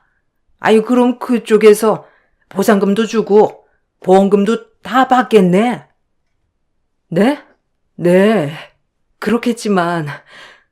아니, 근데 왜 지금 굳이 그런 이야기를 꺼내세요? 아니, 지연애미야, 들어봐라. 어차피 지연이는 가망이 없다고 하잖니? 그 돈 받아봤자 지금 당장 들어갈 돈도 없을 거고. 그러니 형준이 이번에 중고등학교부터 유학을 가겠다고 하더라. 근데 둘째 내가 자금이 부족한 모양이야. 그 보상금 우리 장손 유학 자금으로 보태자. 네? 아니, 무슨 그런 말 같지도 않은 소리를 하세요? 생각을 해봐라. 그 돈 받아봤자 니는 이제 자식이 없으면 쓸데도 없잖니. 이제 와서 또 낳을 것도 아니고. 그러니까 가족을 위해 쓰자는 거지. 저는 시모의 이 말을 듣고 분노를 하지 않을 수 없었어요. 주변의 시댁 식구들도 모두 있었지만 누구 하나 시모의 말을 말리는 사람이 없었습니다. 다들 이 소식을 알고 있는 눈치였고 한 번쯤은 서로 이야기를 했던 내용이었던 것 같았어요. 정말 당신들 제정신이야? 제발 눈 떠달라고 빌어도 모자를 판국에 우리 딸 생명 가지고 이따 이야기를 해? 미친 거 아니야? 다들 제정신 있냐고? 어머머머, 얘가 단단히 미쳤네. 너 지금 어디서 큰 소리야? 아니, 말하려면 제대로 얘기해야지. 니네가 우리 집에 와서 뭐 한 게 있다고 그래? 그나마 딸 자식은 가는 길에 집안 일으켜 보겠다며 돈이라도 남기고 가는 건데 그거 네 돈 아니다. 돈이라면 아주 눈이 뒤집히지? 내 딸 차별한 것도 모자라서 내 딸 보험금을 어디다 줘? 그래, 진짜 눈 뒤집히는 꼴 한번 봐볼래? 내가 지금 제정신으로 보여? 아유, 형님, 진정 좀 하세요. 진정 좀 하시고 어머님 얘기 좀 들어보세요. 동서도 지금 어머님 이야기에 동의하는 거야? 아니, 어머님이 잘못된 말도 하신 것도 아닌데요, 뭘. 미쳤어, 다들? 당장 꺼져. 당장 니들 꺼지라고. 얘가 자식 잃으니 제정신이 아니네. 그 돈 쓸데없이 쓸 생각하지 말고 집안 살리는 데 써라. 알았니? 난 내 얘기 했으니 이만 가마. 시모는 끝까지 얼토당토하지 않은 이야기를 남기고 자리를 떠났고 저는 시댁 식구들과의 인연을 완전히 끊어야 되겠다 결심을 했습니다. 남편과의 대화를 통해서 남편과도 이제는 더 이상 함께하지 못하겠다는 생각을 했네요. 당신 왜 그 자리에서 아무런 말도 하지 않았어? 어머님 하신 이야기 못 들었어? 우리 지연이 보험금으로 장손 유학 보내겠다잖아. 여보, 지연이 솔직히 언제 정신 차릴지도 모르는 상황이고, 어차피 가해자가 보상금 준다고 하잖아. 그 돈으로 일단 병원비 쓰면 되는 거고, 보험금은 보태주면 되는 거지. 아, 왜 그렇게 삐뚤게만 생각하는 거야? 뭐? 당신 지연이 아빠 맞아? 그 돈이 어떤 돈인 줄 알고 그런 얘기를 하는 거야? 아, 막말로 지연이가 언제 정신 차릴 줄 알고 지금 돈을 묵혀두고 있어. 차라리 우리 집안 장손한테 주는 게 나을 수도 있지. 당신 정말 어머님 아들 맞네. 모자가 쌍으로 미친 소리만 하고 있네 정말. 등신도 이런 상등신이 없겠다. 실망이고 당신 같은 남편 아니 아빠도 필요 없으니까 그만 끝내. 저는 남편에게 크게 실망을 하게 되었고 저는 이혼을 선언했습니다. 남편은 겨우 돈 때문에 이혼을 선언하는 거냐며 거부를 하였어요. 더 이상 저는 남편과 아니 그 집안과 연결이 되고 싶지 않아 독하게 마음을 먹고 변호사를 통해 이혼 소송을 했습니다. 이혼이 진행되는 동안에도 딸 지원이는 눈을 뜨지 못했습니다. 중환자실에서 계속해서 치료를 받으면서 연명하고 있었죠. 남편은 결국 이혼에 대해서는 받아들였지만 위자료에는 찬성하지 않았습니다. 뭐? 위자료? 내가 뭘 잘못했다고 위자료야? 당신 시댁에서 우리 무시하고 차별할 때 한 게 아무것도 없었잖아. 아무것도 없다니. 당신 따라서 분가하고 시댁에 안 가도 별말 안 한 게 어떻게 아무것도 안 한 거야? 당신 병원에서 일 잊어버렸어? 거기서 시댁 식구들 누구 하나 지연이 상태 괜찮은지 보는 사람 없었어.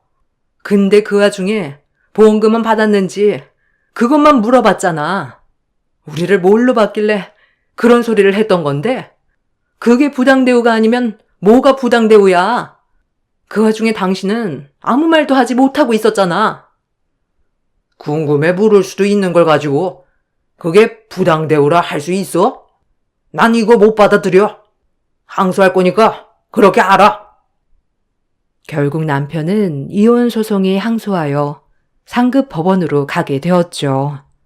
종종 시모나 동서가 병원에 왔었다는 소식을 들었지만 딸아이가 언제 떠나는지를 확인하고 있는 듯해 저는 너무나 화가 났습니다. 저는 희망을 놓치지 않고 정성으로 딸아이를 위해 빌고 또 빌었습니다. 상급 법원에서는 남편 측이 오히려 제가 시댁의 발길을 일방적으로 끊었으며 시댁 식구들을 무시했다고 항소하였습니다. 병원에서 제가 소리를 지르며 난동을 피웠던 장면을 그 증거로 제출을 했던 것이죠. 저는 너무나 억울했지만 시댁 식구들의 부당 대우에 대해서 입증할 또 다른 증거 자료가 필요했습니다. 이번에 증거가 충분하지 않으면 위자료 부분에서는 불리하게 결정될 수도 있어요. 아쉽지만 판결이 바뀔 수 있을 것 같습니다. 네. 그 인간들 정말 인간 같지도 않네요. 아니 어쩜 그렇게 뻔뻔하게 이렇게 이혼을 할 거였다면 충분히 증거 자료를 마련해 둘 걸 그랬나 봐요. 그렇지만 어느 정도는 받아들여질 겁니다. 아무래도 부당 대우에 대한 부분은 받아들여지지 않을 수도 있겠네요. 그래도 자료는 충분했으니 원판결이 뒤집어지지 않기만을 기다려야 할 것 같습니다. 네, 저도 그러기를 바라고 있어요. 끝까지 잘 부탁드릴게요.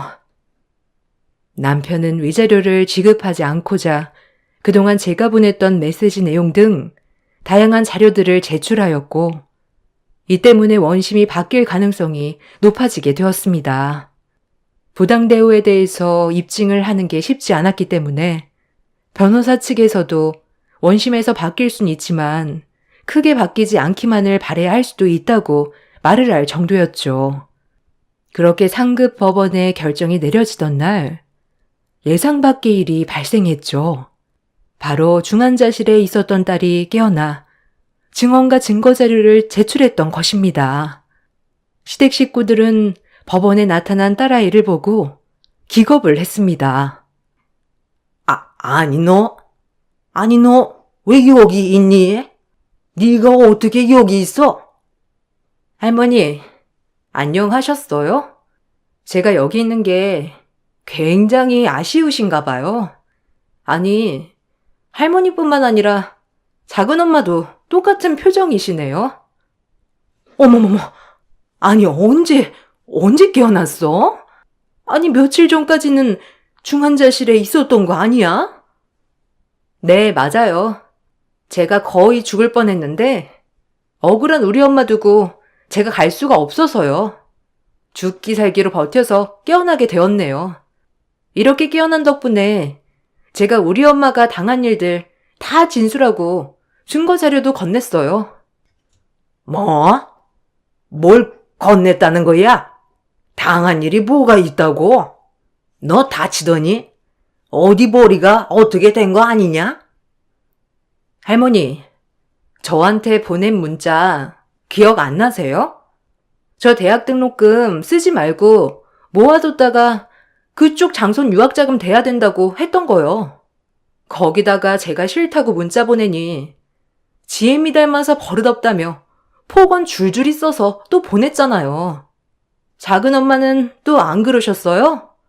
그거 제가 싹 다 모아서 증거 자료로 제출했어요. 예, 그게 어떻게 부당대우야? 우리 집은 장손이 우선인데 어떻게 그게 부당대우냐고? 시모는 그동안 딸아이에게 대학은 포기하고 대학 등록금을 모아서 유학자금으로 보태라고 종용을 했던 상황이었습니다. 거기다가 고등학교 졸업을 하자마자 공장에 취업이나 하라며 취업 일자리를 알아봤다고 전화도 했었었죠. 저는 시댁과의 교류를 계속하진 않았지만 어떻게 알았는지 딸아이에게 계속해서 전화해 모진 말들을 전했던 것이었습니다. 정말 대단들 하시네요. 대단한 장손 하나 키워보려고 애지중지 키운 남의 딸을 이렇게 함부로 대하시다니요. 이번 일 저는 그냥 못 넘어갑니다.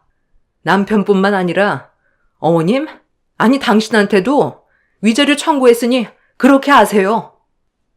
아니 위자료라니? 내가 뭘 했다고 위자료를 청구했다는 거야? 집을 나간 건 너고 이혼을 하겠다고 한 것도 넌데 잘못한 거 내가 아니고 너야. 끝까지 주잡하게 이러니 할 말이 없네요.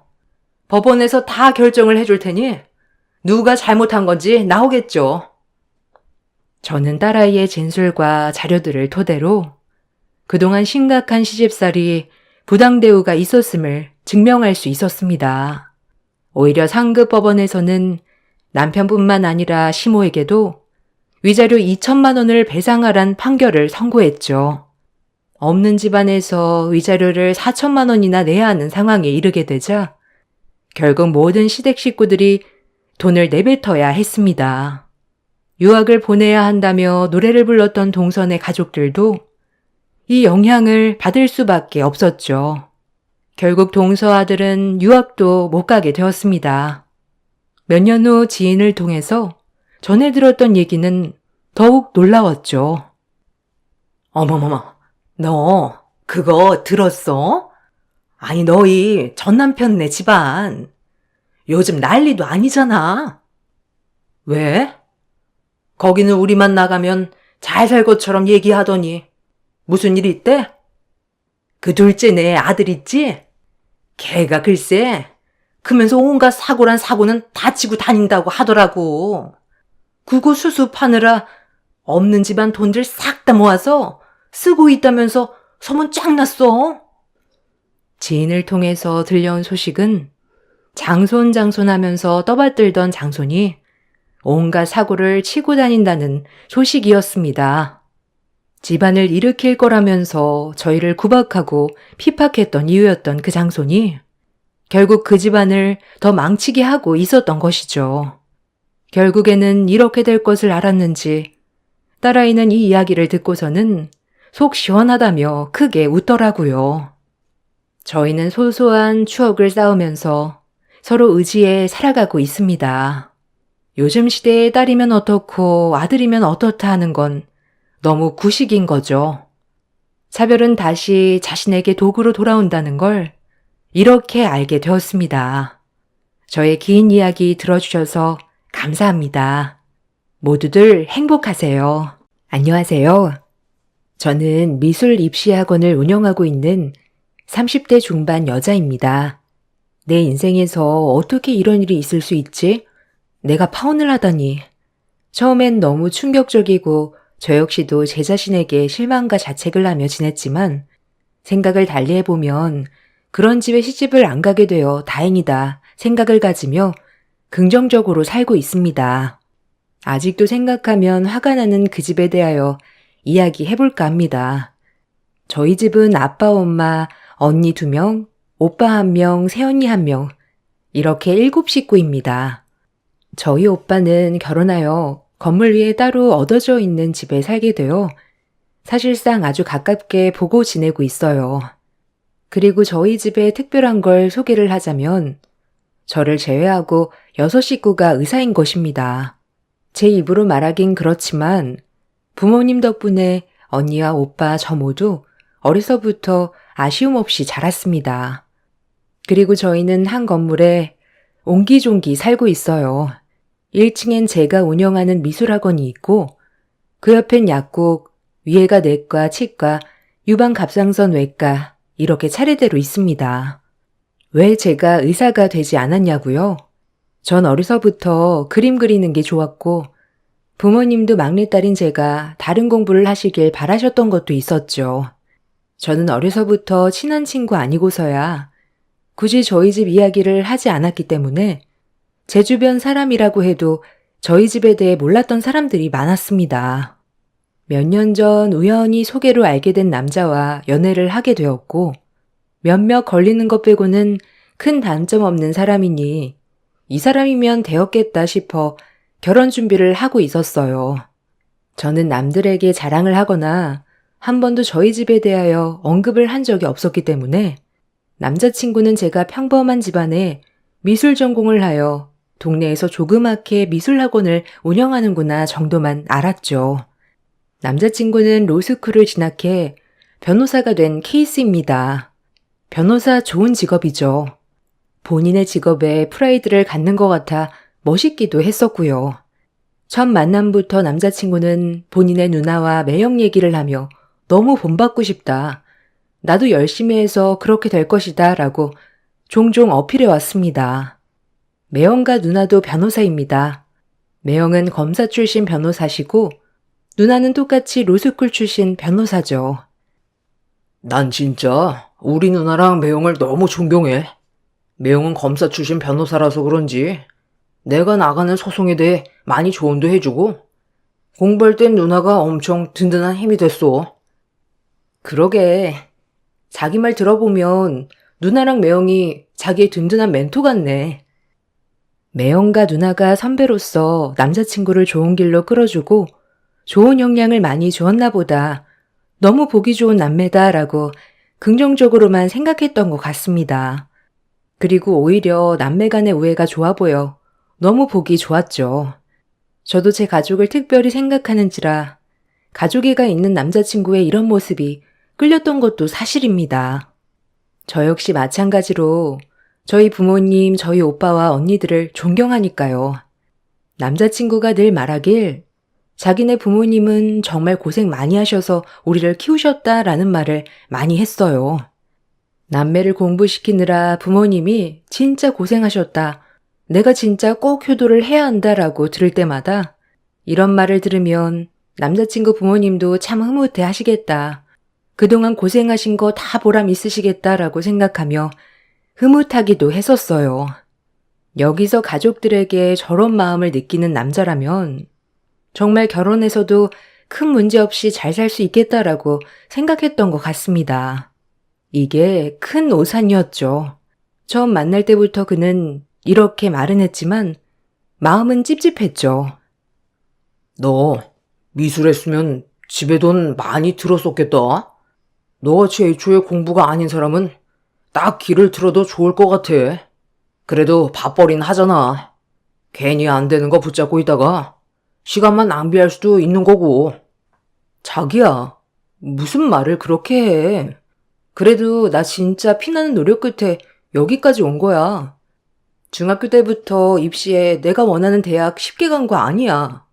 정말 지금도 애들 가르치면서 입시 미술하는 거 쉬운 거 아니라고. 자기가 공부 열심히 해서 좋은 결과를 얻은 것처럼 나도 마찬가지라고 생각해. 알지. 그냥 난 자기처럼 그래도 재능이 있어서 재능 있는 거에 몰빵해도 괜찮다는 말이었어. 괜히 공부하다가 내가 하고 싶은 것도 못하면서 이것도 저것도 아니기에 살면 안 되잖아? 나처럼 공부해서 변호사 되는 게 쉬운 것도 아니고 공부해서 취직해서 그냥 그런 연봉 받으며 사는 사람이 태반인데 이런 세상에 자기같이 재능 있는 게 좋아 보여서 한 말이야. 종종 들었을 때 예체능을 약간 무시한다는 느낌을 받을 때가 있었지만 그렇게 딱히 심각하게 생각하진 않았던 것 같아요. 평소엔 이런 거를 제외하곤 정말 다정다감했고 제가 예술계통이고 남자친구는 공부를 하였던 사람이기 때문에 단순히 궁금해서 그렇구나라고만 여겼던 것 같아요. 그런데 남자친구랑 만나서 부모님 얘기가 나올 때마다 그다지 유쾌하지 않은 질문들 뿐이었어요. 우리 엄마가 너 어디 대학 나왔냐고 궁금해하셔. 미술학원 운영하면 한 달에 대충 고정적인 수입이 있냐고도 하시는데 너 혹시 수입이 들쭉날쭉한 건 아니지? 아무래도 월급쟁이들에 비하면 내 수입은 들쑥날쑥하긴 하지. 많이 버는 달이 있으면 한참 비수기인 달도 있고 그래도 평균 금액은 거의 비슷해. 학생 수도 늘 비슷하고. 아무래도 엄마가 예체능을 시켜본 적이 없어서 자기에 대해 궁금한 게 많으신가 봐. 자기가 이해해. 어. 말을 아무렇지도 않게 할 때마다 마음은 굉장히 불편했지만 아들이 좋아하는 여자니까 뭐 물어보실 수도 있겠지 싶으며 애써 합리화를 했던 것 같아요. 마음 한켠엔 우리 엄마 아빠는 그에 대한 질문보다는 사람 어떠니? 너한테 잘해주니? 라고 기본적인 것 외엔 따로 묻지 않으셨죠. 아마 그냥 저를 조용히 응원해 주셨던 것 같아요. 그리고 저는 H대학교 서양미술학과를 나왔습니다. 제가 정말 가고 싶어 했던 대학교와 과에 붙었어요. 단 한 번도 제 학력과 경력이 누구나 얻을 수 있는 건 아니라고 자부하며 열심히 살았죠. 남자친구는 저희 부모님이 전문직에 종사하신 줄 알지만 의사인 것은 몰랐습니다. 딱히 부모님 직업이 중요하다고는 생각해 본 적이 없으니까요. 저 역시 남자친구 부모님이 뭘 하시는지에 대해 일절 물어보지 않았고요. 아마도 남자친구는 저희 부모님들이 공무원인 줄 알았던 것 같아요. 어느 날 결혼 얘기가 본격적으로 나오기 시작했을 때 그 집 부모님께서 저를 한번 봤으면 하더라고요. 저는 남자친구에게 부모님이 뭘 좋아하시냐부터 시작해서 설레는 마음, 긴장되는 마음을 안고 부모님을 뵐 준비를 하였습니다. 백화점에 방문하여 어머님의 스카프와 아버님 드릴 넥타이, 그리고 벨트를 준비했습니다. 첫 만남이지만 제가 결혼을 생각하고 있는 남자친구였기에 남자친구 부모님께 당연히 아깝다는 생각보다는 더 좋은 것을 해드리고 싶은 마음으로 백화점 브랜드의 선물과 그의 어머님 드릴 꽃도 장만하였습니다. 첫인상이 제일 중요할 것 같아서 정말 잘 보이려고 애를 썼죠. 엄마, 인사해.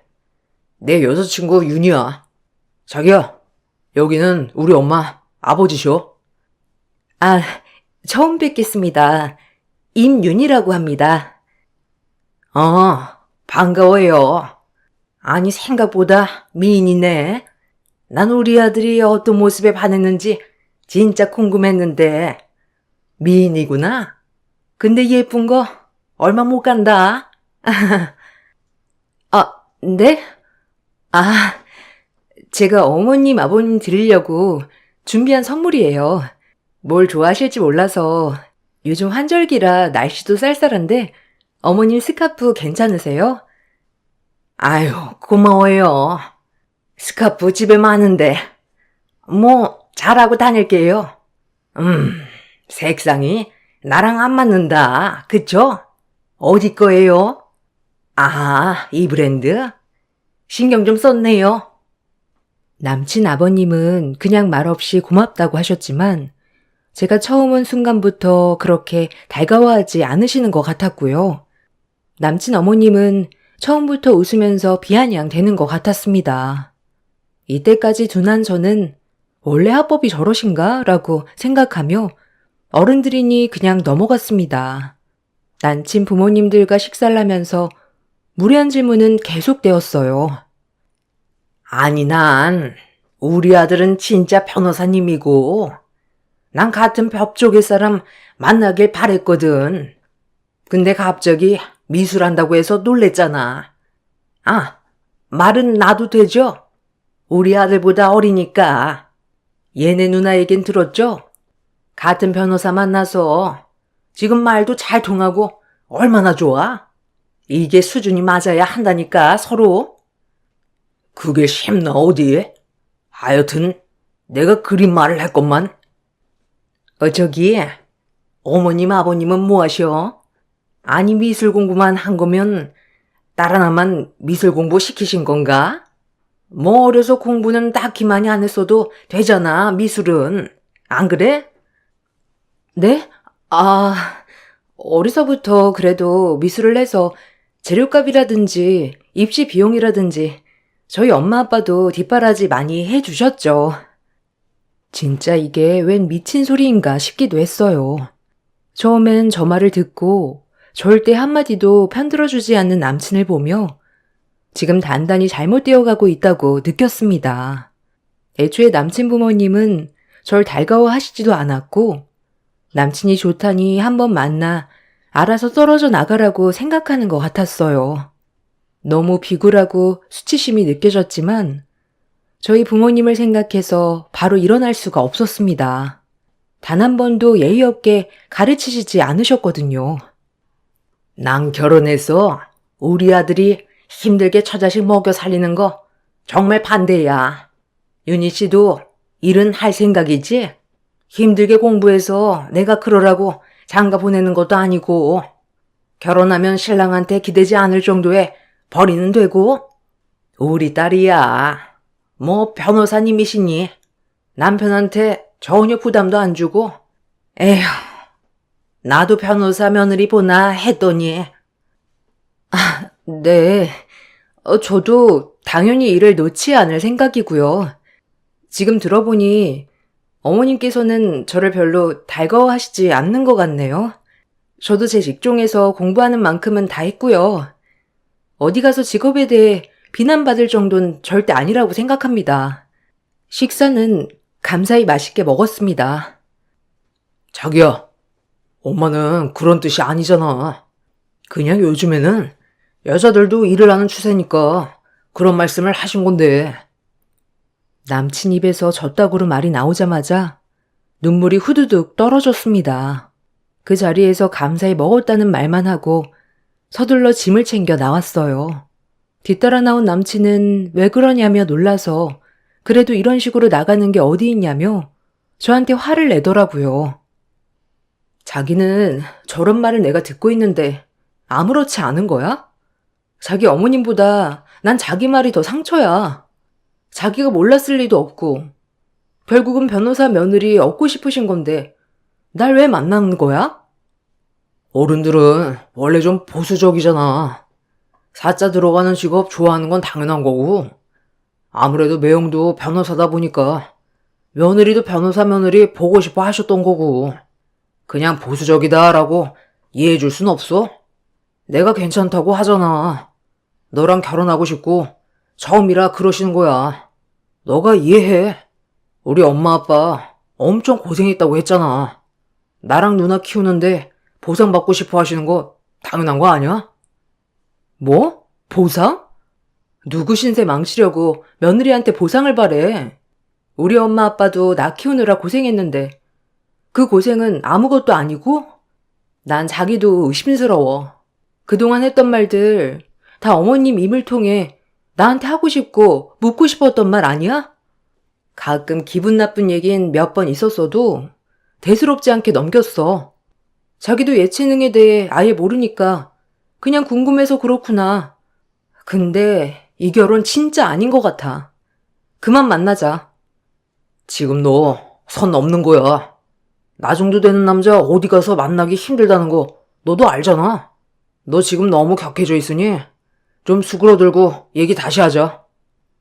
입이 떡 벌어졌습니다. 진짜 어디 이런 막말을 할까요? 그 길로 더 이상 말이 통하지 않는다는 걸 깨닫고 저는 저희 집으로 돌아왔습니다. 집에 들어서자마자 잘 다녀왔냐는 엄마, 아빠, 언니들의 물음에 눈물이 왈칵 쏟아졌어요. 아니, 왜 울어? 아니, 무슨 일이 있었던 거야? 좋은 마음으로 선물 사들고 가서 무슨 일이 있었어? 무슨 일이야? 야, 왜 그래? 무슨 일 있어? 얘 무슨 서름 당하고 온 것 같은데? 변호사 며느리 원한대. 아니, 내 앞에서 변호사 며느리 원해. 오늘 나 보잔 것도 일부러 부르신 거야. 나보고 알아서 떨어져 나가라고. 제 말을 듣자마자 아빠는 노발대발 하시며 찾아간다고 하셨고 엄마는 같이 눈물을 떨궜습니다. 하나밖에 없는 애지중지 막내딸, 귀엽고 하고 싶은 거 다 하게 해주시고 곱게 키워 어디 내놔도 부족하단 소리 들어본 적 없는데 처음 본 사람들한테 이런 무시를 당하다니요. 언니들은 아주 길길이 날뛰고 전화번호 대라는 둥 집도 아수라장이 되었죠. 그날 얼마나 울었는지 모릅니다. 뜬 눈으로 밤을 새웠고 그 후부터 남자친구의 태도도 곱씹게 되며 남자친구의 연락을 철저히 차단했어요. 제가 연락을 받지 않자 다음날 미술학원으로 찾아왔습니다. 왜 이렇게 연락이 안 돼? 내가 엄마한테 뭐라고 했어. 생각해보니까 내가 너무한 것 같아. 너 혼자 어색했을 텐데 너 편은 못 들어주고 내가 미안해. 그러니까 화 풀어, 어? 난 자기랑 할 말 없어. 난 어제 자기 태도에 너무 실망했고 자기 태도를 보니 알겠더라. 결혼하면 내 앞날이 훤히 보이더라고. 앞으로 계속 무시하실 텐데 나보고 그걸 견디라고? 내가? 왜? 첫 만남에 저렇게 무례하신데 며느리 되면 얼마나 더 하시겠어. 나는 마음 정리 다 했어. 너무 극단적으로만 말하지 마. 아무래도 나 힘들게 키워오신 분들이니까 원하는 며느리 얻고 싶은 건 당연한 거잖아. 어제 엄마도 아차했어. 네가 마음 좀 풀어. 내가 잘할게, 어? 하루 이틀 제가 연락이 되지 않자 미술학원에 찾아오는 빈도는 잦아졌고 그럴 때마다 저를 설득하는 남친이었습니다. 그러다 보니 문득 이런 생각이 들었어요. 과연 우리 집안에 대해 알고 나면 어떤 생각을 하실까? 그렇게 남친과 남친 누나, 변호사라고 저를 그렇게 무시했는데 과연 저희 집안이 의사 집안에 건물 몇 채나 있는 집인 걸 알게 되면 절 그렇게 대할 수 있는지도 궁금해졌습니다. 일단 남자친구에게 알겠다는 말과 함께 본격적으로 다시 만나게 되었어요. 다시 만난다고 해서 제 마음이 변한 건 아니었지만 그래도 중간에 남친 부모님께서 조금이라도 변하게 된다면 마음이 달라질 수도 있겠다 생각도 했습니다. 마음을 풀고 다시 지냈을 땐 결혼 얘기도 더 적극적으로 오갔고 그러면서 남친 부모님과 저희 부모님을 뵙는 시간이 많아졌어요. 한 번은 남친을 저희 집에 초대했는데요. 부모님도 제 우는 모습을 보고 내켜 하시진 않았지만 그래도 제가 좋아하는 사람이니 마음을 열고 다가가려고 하셨어요. 그런데 남자친구가 가져온 선물은 대박이었습니다. 우리 집을 어떻게 본 것인지 몰라도 처음 만나는 여자친구 부모에게 사과 한 박스라니요. 진짜 제가 뭘 가져온 건지 눈을 다시 의심만 했습니다. 아무래도 저와 차이 나는 결혼이니 이런 선물 준비했다고 생각을 안 할 수가 없게 되더라고요. 하지만 저희 엄마 아빠는 선물에 대해서는 고맙다고 받아두기만 하셨고 싫다는 내색이나 표현은 일절 없으셨어요. 딸 때문에 엄마 아빠까지 이런 대접을 받는 것 같아 너무 죄송했고요. 그때 마음을 먹었어요. 우리 집 무시한 대가를 정말 철저히 복수해야겠다고 다짐했죠. 어서 와요. 너무 궁금했어요. 음식은 입에 맞나요? 윤희한테 뭘 좋아하는지 물어봐서 준비한다고 했는데 맛있게 먹어요. 아, 갈비찜인가요? 아, 맛있네요. 윤희도 어머님 음식 솜씨를 닮아야 하는데 저 밥 해주려면 지금부터 열심히 연습해야겠네요. 엄마와 아빠는 급격히 표정이 어두워졌습니다. 아니 벌써부터 주방탱이 취급하는 것도 아니고 처음 만난 엄마 아빠 앞에서 내가 여태까지 만난 남자친구가 맞나 싶었죠. 식사 자리는 대충 이렇게 지나갔고 식사 중간중간 남친이 불편한 기색이 있었는데 저희 집이 건물로 되어 위층엔 가정집으로 되어 있다 보니 남친 입장에선 건물에 새들어서 사는 줄 알았던 것 같아요. 자기 미술학원 위에 이렇게 집도 있었구나. 아파트 월세나 전세랑 비슷한 건가? 이런 건물 위에 집이 있을 거라고는 상상도 못했는데. 우린 여기 나 중학교 때부터 살아서 익숙하지. 오히려 시끄럽지도 않고 좋아. 자긴 아파트 사니까 익숙하진 않겠다. 건물도 깨끗한 편이어서 나쁘지 않고 그래도 아파트면 관리가 잘 되어 있어서 좋긴 하겠네. 그렇게 대화를 이어갈 무렵 언니들이 퇴근하고 들어왔습니다. 남자친구가 온다는 건 알았는데 언니들도 제 얘기를 들었던 참이라 궁금했던 모양인지 일찍 퇴근을 하고 집으로 왔어요. 아, 윤희 남자친구구나? 안녕하세요. 전 윤희 첫째 언니고 얜 둘째예요. 반가워요. 아, 네. 안녕하세요. 윤희가 도통 집 얘기를 잘 안 해줘요. 이제서야 뵙네요. 잘 부탁드려요. 저와 달리 언니들은 똑부러지기도 하고 제가 서럽게 울던 날을 기억하고 있어서 남자친구에게 살갑지만은 않았고 그때 복수를 하려고 했는지 언니들이 의사신분이라는 걸 밝히더라고요. 남친은 엄청 놀란 눈치였습니다. 대학은 어디예요? 요즘 로스쿨도 간판 많이 보잖아요. 제 친구도 로스쿨 출신인데 연배가 비슷한 것 같아서요. 물어봐도 되죠? 아, 네. 서울대 로스쿨 출신입니다. 아, 그럼 대학은요? 대학은 어디 나왔어요? 순간 언니가 꼬치꼬치 묻는 말에 기분이 나빴는지 얼굴이 불그락해지는 남자친구를 볼 수 있었죠. 뭔가 고소하단 생각이 들었어요. 내 기분을 조금이라도 느껴봤는지 이때 이런 말을 하며 자존심이 상해하는 게 확 보이더라고요. 아, 대학은 순천에 있는 대학 나왔습니다. 뭐 대학보다야 마지막 학력이 서울대 로스쿨이니까요. 아, 그래도 로스쿨 출신이어도 대학도 중요하지.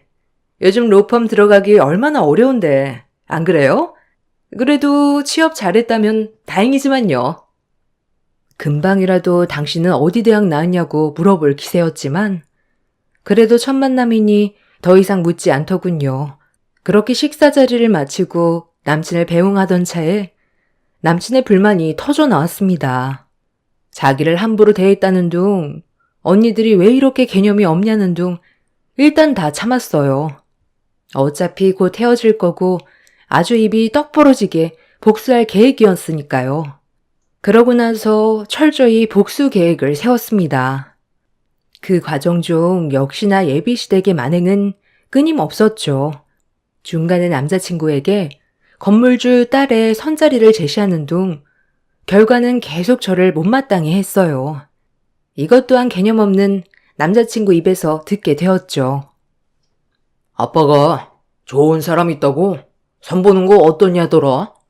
그래도 난 자기를 너무 사랑하니까 당연히 안 된다고 했지. 아직도 못마땅해 하셔? 자기가 잘 얘기한 거 아니었어? 건물주 딸? 왜? 자기 변호사 사무실이라도 차려줄 수 있을 것 같은가 보지? 에이, 말을 왜 그렇게 해? 자기도 좋잖아. 그래도 나 같은 남자가 자기 아니면 절대 안 된다는데 자긴 자부심 가져도 돼. 이런 미친 소리를 하며 저를 놀리는 것처럼 말을 하더군요. 정말 어이가 없었지만 곧 계획은 실행될 예정이니 참았어요. 아주 그 집 콜을 납작하게 해주겠다는 일념 하나로 참았던 것 같아요. 엄마, 아빠, 언니들과 오빠에게도 저의 계획을 말씀드리니 아빠와 엄마도 경우 없으신 분들은 아니지만 제가 그동안 그 집에 당했던 걸 생각해 동의해 주셨고요. 드디어 길고 긴 시간 끝에 상견례 날이 되었습니다. 역시나 상견례 전날까지도 남친 부모님들은 꼭 해야겠냐며 남친을 설득하는 눈치였고 남친이 통하지 않자 이제는 제가 시집가면 저를 부려먹을 생각만 하시는 것 같았습니다. 어느 날은 전화가 오시더니 얼토당토 않는 말을 하시더군요. 예, 나다. 너 김치는 담글 줄 아니? 내가 내일 김장을 할 건데 어차피 너가 와서 이제 할 일인데 이 정도는 해야 하지 않겠니? 지금 얘네 누나나 우리 아들 시킬 수도 없는 거고 너희야 수업 조절해서 오면 되는 거니까 내일 몇 시쯤 올 수 있니? 네? 김장이요? 아, 제가 내일은 수업이 풀로 있어서 힘들 것 같아요. 죄송합니다, 어머님. 예, 내가 진짜 이런 말까진 안 하려고 했는데 뭐 하나 마음에 드는 구석이라고는 없니 너는? 마음에 안 들면 집안이라도 좋던가. 평범한 집안에 평범한 직업에 뭐 하나 잘난 것도 없는 니가 지금 변호사 와이프를 그냥 꽁으로 하겠다는 거야? 네? 어머님, 평소에 저 어떻게 생각하는지 그동안 잘 알지만 너무 심하시다는 생각 안 드세요? 아니, 와서 몸으로라도 떼우던가. 너 아직 식장 안 들어갔다. 알겠니? 이런 반협박을 하시며 전화하기 일쑤였고요. 점점 심해지면 심해졌지 덜하진 않으셨어요. 남친은 저 아니면 안 된다는 주의였고요. 저 아니면 안 된다는 사람이지만 저에게 자기가 저를 사랑해주는 사람이니 넌 복받은 줄 알아라 라는 뉘앙스를 계속 풍겨오며 저의 자존심을 깎아내리기 일쑤였어요. 대망의 상견례 날 그제 부모님과 남친 누나 매형까지 줄줄이 양복에 변호사 배지를 달고 나와 우리 집은 법조인이다 라며 위풍당당 앉아 계시더라고요. 그리고 미리 준비해온 혼수 목록을 써서 저를 먼저 주시는데 기겁했습니다. 혼수 비용만 4억, 그리고 집은 반반. 너무 어이가 없어 실소가 터져 나왔죠.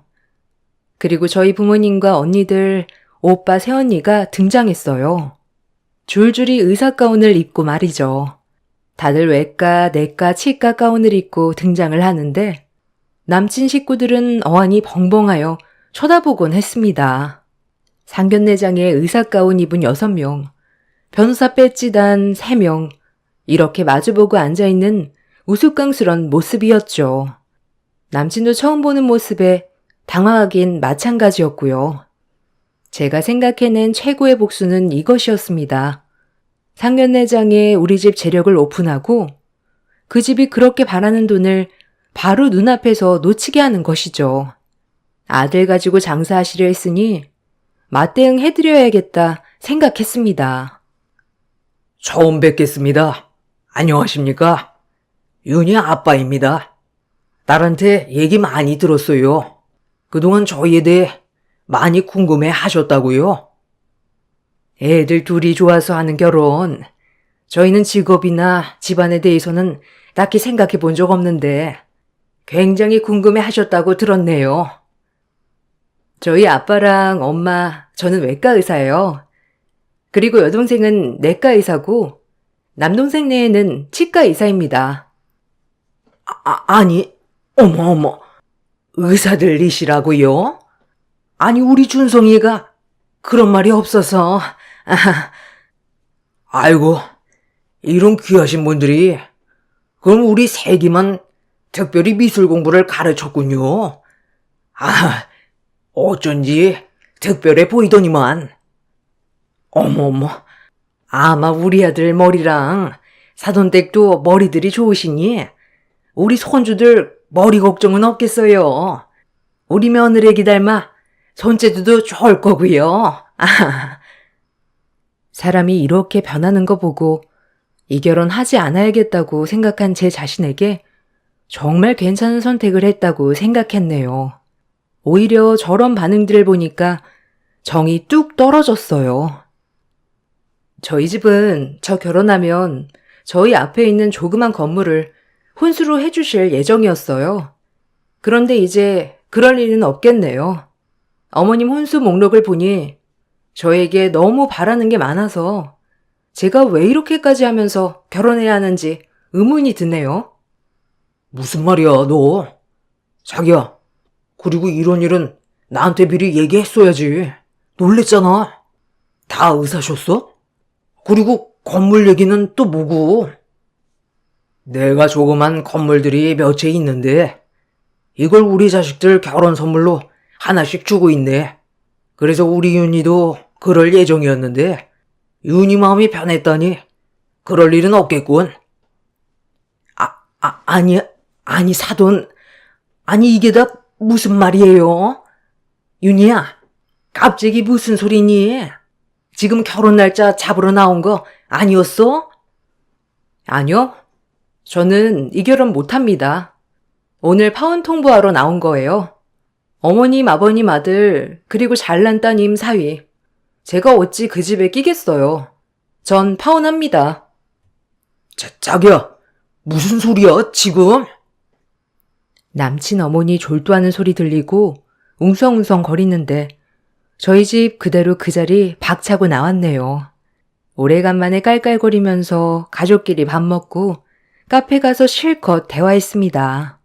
하나뿐인 막내딸 마음에 상처 입을까 늘 노심초사하신 부모님, 난리에 화내준 언니들, 오빠, 새언니, 오히려 가족애를 일깨워줬네요.